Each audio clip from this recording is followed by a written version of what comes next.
classic man. Calling on me like a young OG, I'm a classic man. Your knees get met by the pre-elegant old-fashioned man.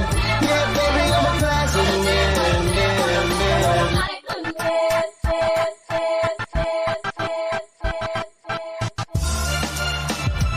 University of Man. Yo, What's up, man? what's going on? Welcome to the show, University of Man, where it's two brothers talking about manhood from a Christian's perspective. I'm your host, Fred Abernathy, coming out of the Shy, and my boy on the left is my man, Ivory L. Lewis, out there in L.A. with the sunshine, baby. We good? We are great, man. I thought you knew. The sun is shining. We got palm trees. I got my wife. It's a beautiful day. Ooh, ain't nothing like having a love of your life, baby. Hey, check it out. Today is my 3-year reconnection anniversary, dog. Okay. I'll take Hey, it. hey, it is what it is. Hey, Three- look. I got to show you something. You see this right here? This is Woo! a nice little thing I got for Father's Day. It's got my kids and my wife's name on it. So Hey, I'm carrying the ones that I need the most on this nice little necklace. But 3 years, though. Congratulations. 3 years we've been back, connected, dating, engaged now. Yeah, man, things is rolling, baby. Hey, that's why he got this big smile, baby. No, it's all good. Hey, man. Number 3, though. I'm just going to leave it there. Oh yeah, you know, because you're a Trey. I get it. It's all good. Hey, what's happening? What's been happening in the preseason, man? I'm saying, like, Caleb is looking pretty darn good over there. I don't know what you're thinking, but I mean, he's a Southern California product. So what do you expect? And he goes to the Shy. I only expect the best. Come on. oh, now we got to bring California in. Think that's why you're doing good. Okay. He's a Heisman Trophy winner. Come on, man. Hey, but check this. Have you been watching the DNC? I have seen snippets of it. I saw when Michelle brought up her husband. I saw Obama. He killed it. You didn't see Michelle's speech? I did, actually. I saw her speech. Oh, man. Somebody put something on social media where it's like, we go high, they go low. Now it's like, child. Like, she switched it up a little bit. She brought the pain. She brought the pain, especially when she said somebody need to tell Donald Trump he might be trying to apply for what's considered a black job. Okay. So, speaking of black, I don't know. Lil John was there. He had to go. Yeah. Represents the Georgia delegates. Yeah. Man, Spike Lee was there. They did the roll call. DJ Cassidy. Hey, it was pretty hot, man. They had it crunk. A lot of energy in the building. But you know what? Watching that got me to thinking about us as black men, the talk. And I actually just had the talk actually last night. Well, no, 2 nights ago, but then we watched the movie When They See Us. We watched the documentary. So I had the talk, and he was like, so just for brothers that's just understanding what we're talking about, all black men in America have to have the talk, in my opinion. And if you haven't had the talk, and if you haven't had the talk with your sons, you might want to reconsider that. And not to talk about the birds and the bees, which is really what men should have to talk about. To explain that, we as black men have had to have 2 different talks. So I'm talking about the talk about when, not if, but when you get pulled over by the police. And Ivory, you got Patrick is what, 9? He's 10. He's 10. Time flying. 10. Yeah. And then you got a 25-year-old junior. Oh man, just turned 25. Just turned 25. Yeah, I did the math on that because I'm like, man, Makari is 23. That means she about to be 24. That means little Ivory's 25. Yeah. So I'm pretty sure that if little Ivory has not been or has been pulled over, there's been some type of concern about it. And we're watching the DNC and watching the GOP and thinking about all that. There were some points that Donald Trump made that people could agree with. And there's some definite points that Kamala Harris is agreeing with. But when I went back and looked at When They See Us, and I seen the role that he played in those 5 young men being arrested falsely, taking out a whole ad to have them pretty much hung at the cross, bringing back the death penalty in New York. I'm wondering how African American males, especially, have forgotten that. And maybe we shouldn't hold that against them for presidency, but I do. So I'm just saying, when I'm talking about the talk, how do you, or have you, or Hey, what? can we stick on that point for a second, because this is very important. Okay. Donald Trump. This is like the third rail for a lot of people, and I can't judge the man's heart. Right? I don't know if he's racist or not. I mean, back in the day, he was hanging out with Mike Tyson, and he was in everybody's rap. Somebody was talking about Trump this, Trump that. But I don't know if he's a racist, but he's an opportunist.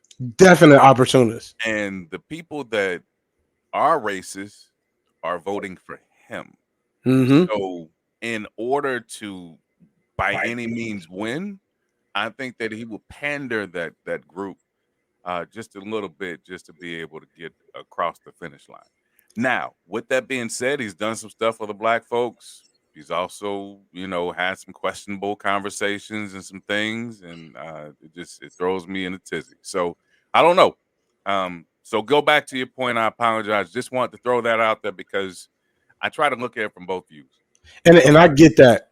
Whether we can say 100% for sure that he's racist or not, when I looked at that, man, that movie, that documentary, was one of the things that compelled my daughter to go into criminal justice to be a defense attorney. Well, get a little bit more in detail with the 5 boys. So the Central Park 5, they were out in the park actually, and they didn't even know each other. Just a group of kids going out in the park, what they call wilding. They was running around, jumping, having fun, laughing. They teased a couple of bike cyclists, even though they said they beat them up. They didn't really beat them up. They teased them, moved out the way, but not very similar to in Chicago when a bunch of kids went downtown. But they did broke some windows, things of that nature, which is one of the things that I was talking about. Like, look, you got to watch the crowd you keep. But these young men ended up in the park doing what they call wilding, and a lady ended up being raped around, actually 40 minutes later, on the other side of the park. But the prosecutor, the district attorney, they all wanted to have somebody arrested and prosecuted, because in New York at that time, I think it was back in '89, they had 3,000 rapes, sexual offenses the year before. So now people trying to make the name for themselves. They trying to convict somebody. They trying to make something happen. And these kids had gotten in trouble for being in the park wilding out around the same time, but at least the same night that the lady had gotten raped and abused in the park. No DNA, no physical evidence. They even had footprints of one person dragging her, but they arrested 5 young men for the rape. And during the documentary, you could see they interrogated these young men without their parents, without representation. So when I was talking to my bonus son, Trey, and I'm like, listen, I was saying you gotta understand that they're gonna read you your Miranda rights. He's like, what's that? So Miranda rights is the right to remain silent. Anything you say can and will be used against you. And he said, but what if I tell the truth? I said, listen to what I'm saying. You have the right to remain silent. Anything you say can and will be used against you, not for you. It's going to be used against you. And he's like, but I said, so what do you do if and when Me and you are going to baseball practice because the kid play baseball and he'd be like, bye bye ball. But what what do That you makes no do? sense. What are you gonna do if and when the police pull us over?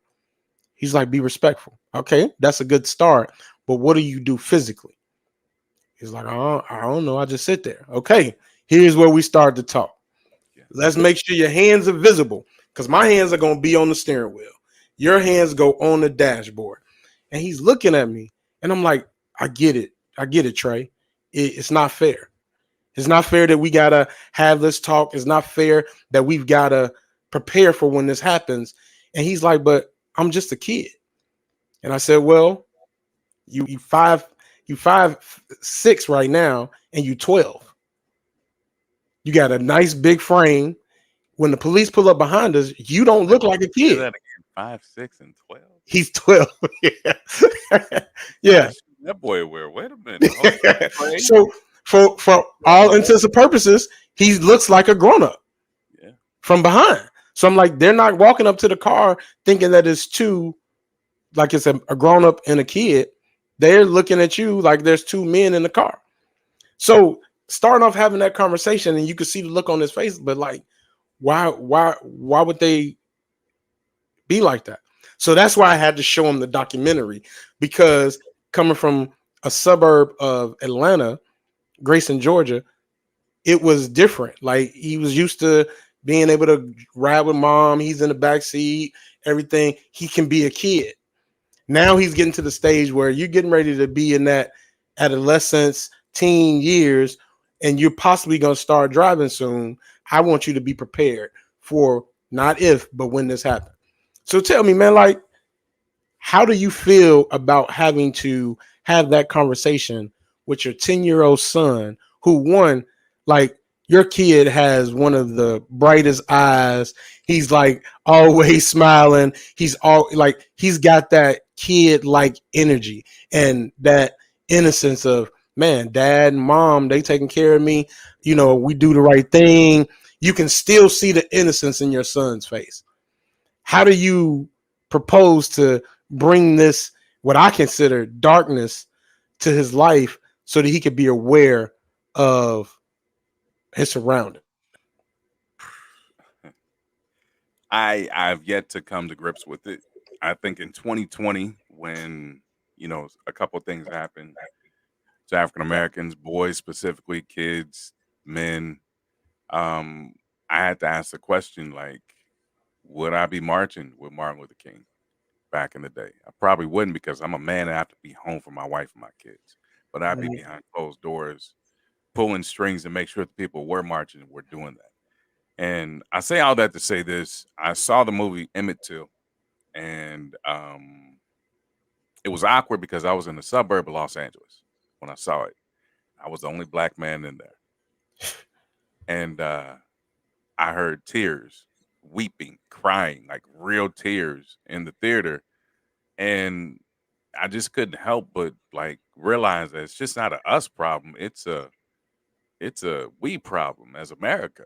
Like for all sorts of people trying to get this out and cleanse themselves of this because they could have seen it, they could not have seen it, they may have turned a blind eye to it. Like the owner of the Dallas Cowboys, Jerry Jones, he was in the picture where the epic picture where the little girl was just trying to go to school and she had to have a group of soldiers pretty much with guns to walk her to school because she was black. So turning them on to that sometimes jades them in the situation that they're in, but it also comes to a point where history is history. It's our history. It's American history. And whether you like it or not, sometimes being African American and man and a little bit bigger than normal, that is a fear. Whereas we have to completely almost docile or go the opposite way so that people feel comfortable around us. And what normal individuals or men do, we can't necessarily do, or else we'll be considered angry or whatever the case is. And I'll tell you, man, it's just a fine line. And to be able to teach your children that is something that's art. And I think it's ever changing because I think this generation is getting better than our generation, which was better than I believe the generations in the 40s, 50s, and 60s. So I don't have the answers to this, man. I'll be honest with you. I just know that I want to make sure my child gets home, and that when I do have the conversation, when they are driving, that if they do get stopped, they're going to turn on the light. They're going to put their hands on the steering wheel and let down all the windows. I don't care what's going on in that car, who's in the car, whatever the case is, you got to do it. Because when you have a police officers coming from the back of your car to your car, what's their number one priority? Get home themselves. They trying to get home too. If you turn on the light, they understand that you know what they're going through. If you let the windows down, they understand that you are allowing them into your space. And if you are completely visible with everything that's inside the car, they have no problems. So now they're at ease. And I mean, I don't know. Maybe that's the way that you do it. Maybe it's not. Maybe you get somebody that's had a problem, somebody that said something to them and they had a bad day. How do you de-escalate as a person that's in the car? You gotta teach your kids how to do this So because it's life or death because they got a gun and you don't. absolutely. So that I think that is a valuable point where we talk about de-escalating. So even in our line of work, we have to de-escalate because now we You remember? We got okay, but we're not gonna go there. But I'm just saying, talk about work. Go ahead. but even at work, we're dealing with people's money, their future, and Sure. stuff happens in the market, things like that, and people get upset and they want to go off, or the market drops and now they want to sell all their stock and everything and get out, and you have to calm them down, like whoa, let's take a deep breath, let's understand what's happening, and but as men, when you think about, I think about what our jobs are as just as men. Forget what we do for a living, but just as men, to protect, provide. That was the first thing that God gave Adam, was to provide, till the ground. You got to work. And you protect what's yours, what I've given you. I've given you a wife, I've given you a family, you protect that. Some would argue that becoming docile as a man, how can you protect? So one of my examples would be, you remember the movie Crash Yeah. when Ooh, yeah, do I? Terrence Howard Terrence and Howard. and his wife was being searched, Yep. and she got upset to the point, like, what should he have done? Did he do the right thing? Then I look at the movie The Temptations, when the dudes was on the outside, and about six of them called her out her name, and the husband was like, just get in the truck, just get in the truck, and he didn't say nothing. She was mad, like, why didn't you speak up for me? Why didn't you protect me? And then my last example, Queen and Slim. You ever see that movie? I did. That whole movie would have been over in the first 10 minutes had old girl not jacked off. She jumped off at the police, end up having to kill the police. They on a run forever, and then they end up losing their lives at the end of the movie. Sorry if I ruined that movie for y'all, but here's what it is. I'm just saying, how do you, even as a black man, before you even do the talk, how do you do the talk with yourself to say, hey, whoever I'm going to have in the car with me, you got to be able to understand, if I get pulled over, how to act. And if I'm telling you to be quiet, it's not I'm telling you to be quiet because I don't want to protect you, but this is how I protect you. Because you flipping off at the lip, man, you ever dated a girl who would would get you in trouble? Write a check that you couldn't sign. Man, like, come on, man. So how to, as a man, because we talk about manhood, this is University of the Man. How, as a man, do I determine when do I turn my aggression down, and when do I make the decision that, you know what, enough's enough? I got a great example of this, and it's not necessarily about women, but it was about, we went on a men's retreat. We got a Christian group. It's a men's retreat. We go to Broken Bow, Oklahoma. That should have been a no. It wasn't my idea, but let's just talk about it for a second. Okay. Broken Bow, Oklahoma is in the backwoods, my man. And Yeah, it sounds like I told all my friends, listen, I will not go outside after dark. If you guys choose to go, I'm not gonna go with you. I'm gonna be at the house, just so you know. And then like, why? What do you mean? They're laughing and stuff. I'm like, okay, there's some people down here that still think that is, back in the day, and I'm not here to figure it out. So you've got to be precautious and understand. Now, listen, I'm a God fearing man. I know that God's given me discernment, intuition, and all the things that do that. And sometimes we are speaking things that are not of God, but He also gave you the intelligence to do things that are smart, like lock your door, right? Hello, it's there for a reason. Lock your door. But He came with the door. but I mean, like you have to be cognizant of be in the world, not of the world. You have to be Mhm. cognizant of what's going on. And I listen, the Sonya Massey case. You want to jump into that real quick? Listen, this I'm so like fired up about that because when we talk about a woman who called the police.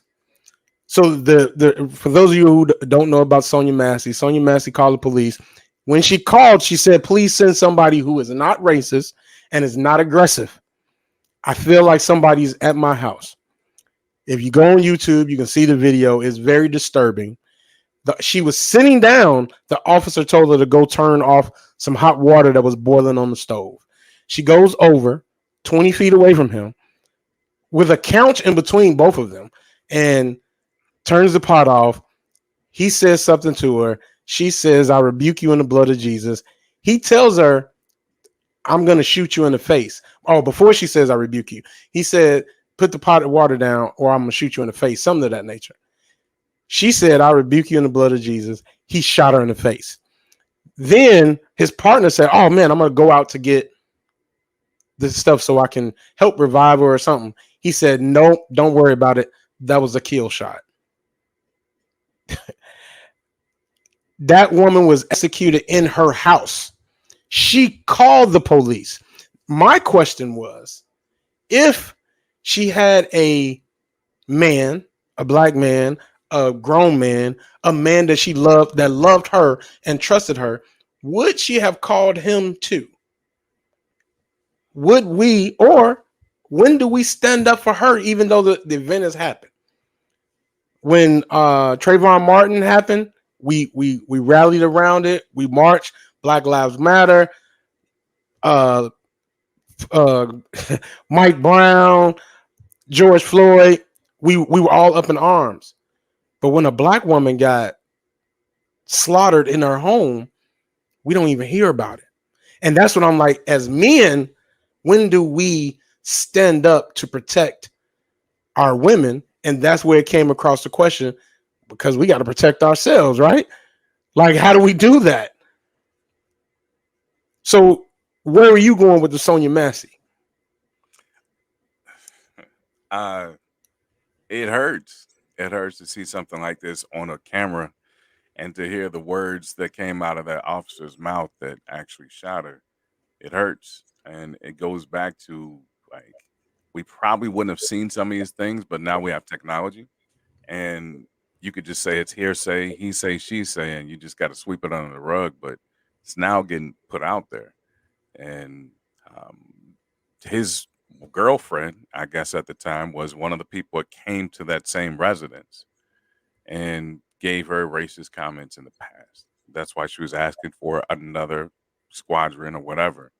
And to be able to call somebody to support you, to protect and serve, and then have them in your home and they shoot you over a pot of water that they told you to turn off.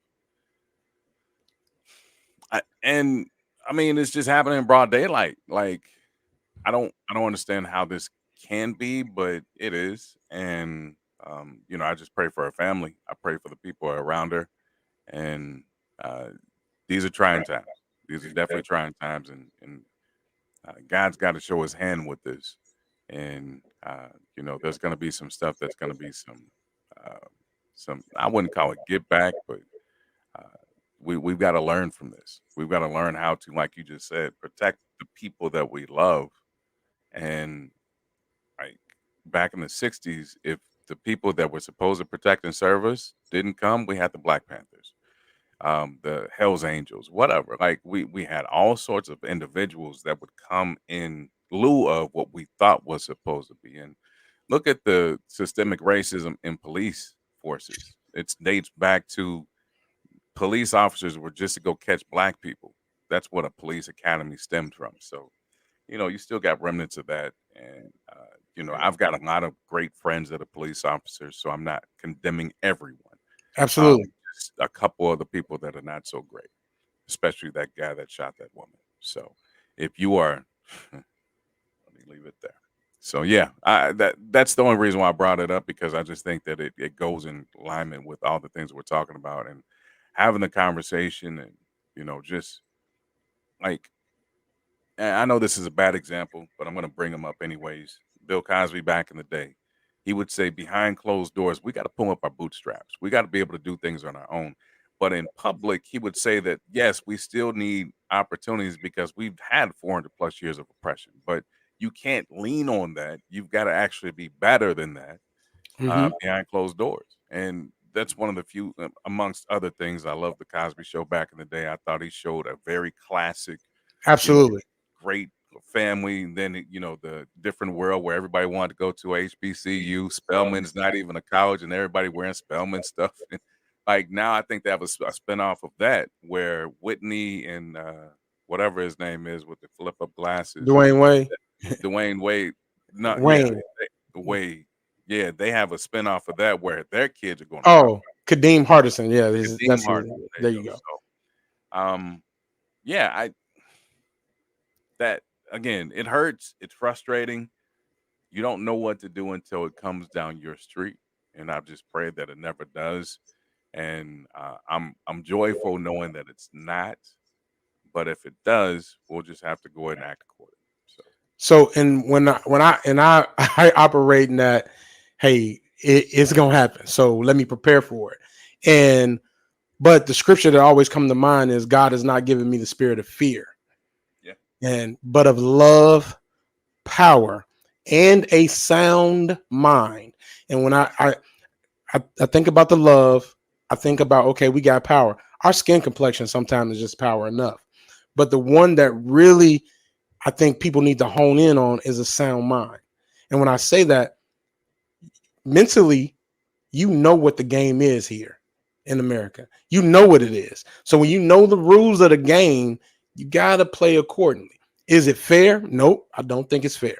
I'm never going to be the one to say, hey, oh, it's fair, it's fair, it's fair. No, it's not fair. We're clear on that. 400 years of slavery, another 100 years of oppression, and now we're still enslaved in our own minds because of the systematic and the PTSD and the trauma that we've experienced. Yes, all of that is true.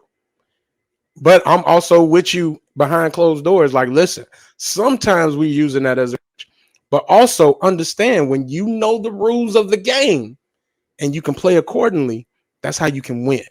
And a lot of times we don't really even know the rules of the game. When I think about in our school systems now, how often are they even teaching about Black history, about what happened in slavery, about those things? So we got it. So we were able to kind of put some emphasis on what happened. Now, slowly, those things are being removed, about how the Willie Lynch letter separated Black men from the family, how money has replaced Black men in their family. Like in the 70s. The mid 70s. When I looked at the GOP and the DNC, and I'm still like, Bill Clinton, that was a nice speech, but you the reason why a lot of my brothers is locked up, because there's 3 strikes, you're out. Like, no matter what side of the fence you're on, you gotta know the rules of the game, because there are definitely a lot of successful African American men who have made it through this life without being arrested, without being convicted of a crime. Where do we as men help change the narrative behind so many young brothers and sisters who are being locked up for a 30-second lapse in judgment? And I tell young men this all the time. 30 seconds could get you 30 years behind bars for a lapse in judgment, not being able to control your emotions, not being able to make sound judgment in the midst of a stressful situation. That, and I'll tell you, that's one of the reasons that I valued our pledging process. And a lot of people talk about pledging like, oh, you're a devil worshiper. Y'all crazy. Because there's nothing that I would have ever done that's going to get me away from the love of Christ. So I don't want to go. We can talk about that on a different show. But pledging puts you in a situation of stress. And you had to make sound decisions in that stressful situation.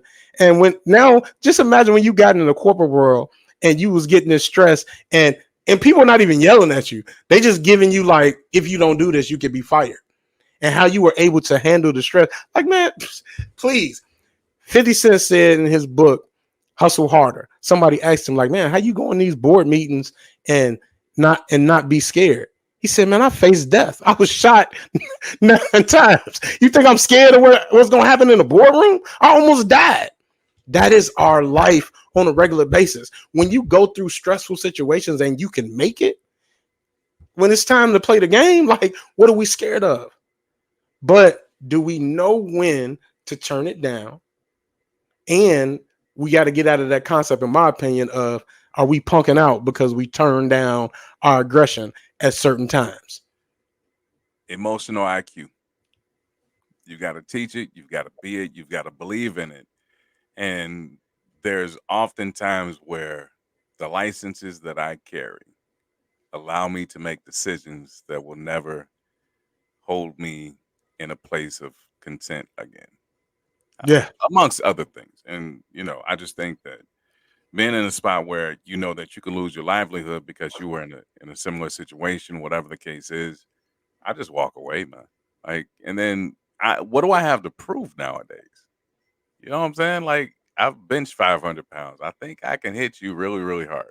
I'm not gonna have to do that, right? It's not a need. That's not a need Right. in the past or in the future. So, I really say this, and I think there was a question off camera. We talked about how do we protect our women or protect Black women specifically, Absolutely. and I said that the Black women have been so used to protecting the Black man that we've just got to protect ourselves, and then we can protect our Black women because they're overstressed, they're overtaxed. I mean, I know that you've got some women in your life that have been praying for you and then some.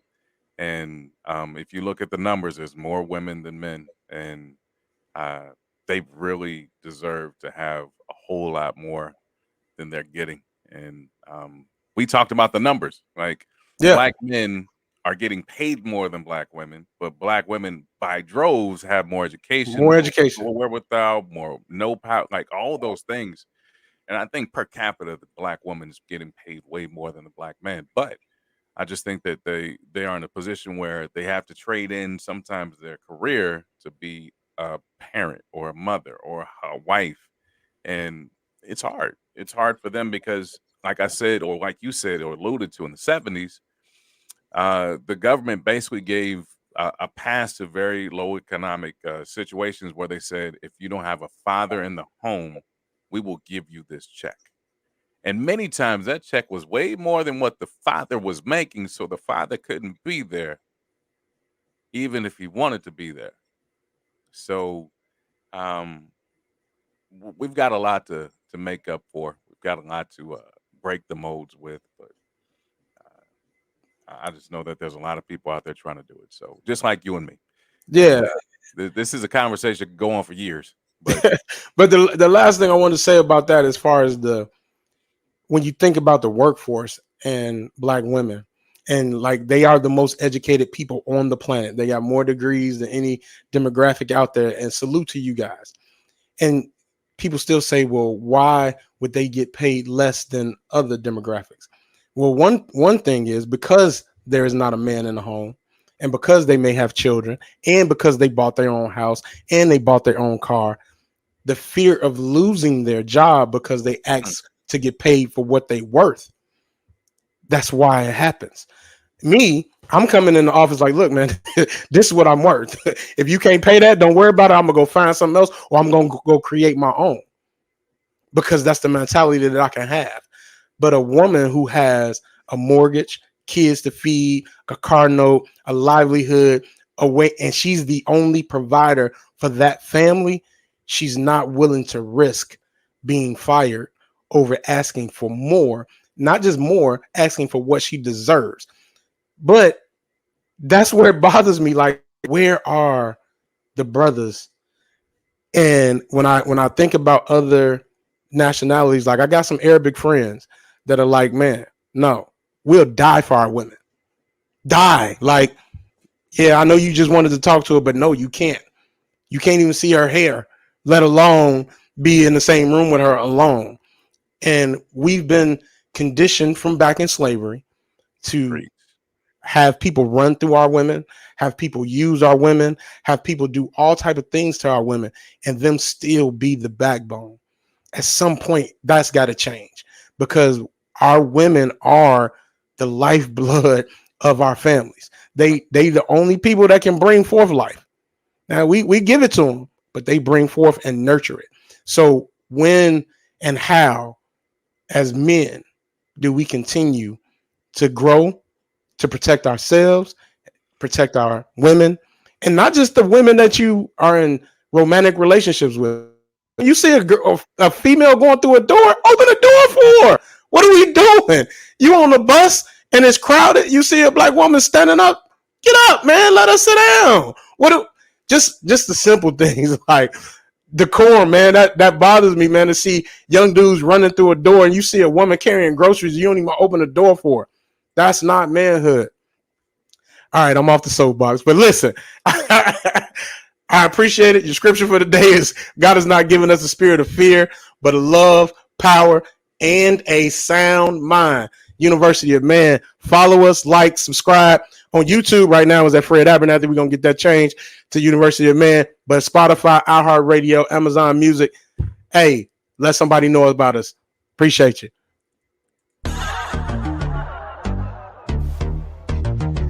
Forget about Bible Boot Camp. There it is. Bible Boot Camp. I'm a classic man. You can be mean when you look this clean. I'm a classic man. Calling on me like a young OG.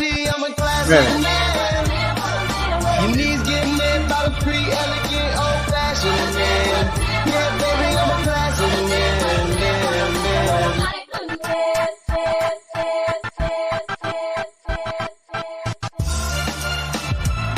University of Man.